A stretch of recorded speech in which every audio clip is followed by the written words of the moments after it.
দেখতে দেখতে প্রেগনেন্সির অনেক কটা মাসই পেরিয়ে এসেছি। এখন না সকালবেলা উঠে এক একদিন এত এনার্জি লস লাগে, আবার এক একদিন কিন্তু অনেকটা অ্যাক্টিভ লাগে। তো তেমনই ছিল আজকের এই দিনটা। সকালবেলা উঠে ভাত বুঝেই উঠতে পারছিলাম না যে কী করব। তাই জন্য কিন্তু একটু হাঁটাহাঁটি করছিলাম।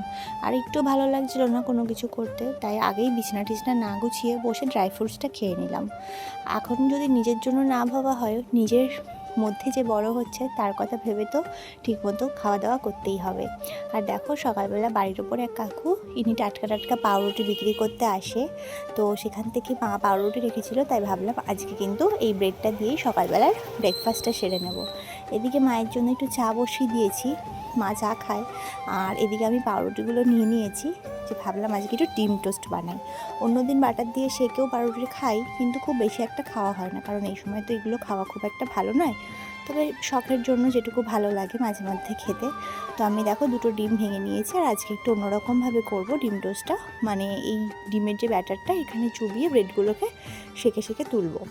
আর খেতে কিন্তু ভীষণ ভালো লাগে এইসব খাবার। আর এই এখন একটুখানি গোলমরিচের গুঁড়ো আর একটু লবণ মিশিয়ে নিলাম। আর ওখানে পেঁয়াজ কাঁচা লঙ্কা কুচি মা কেটে দিয়েছে, সেগুলো দিয়ে এই যে এখন দেখো একটা একটা করে ডিমগুলো সেঁকে নিচ্ছি।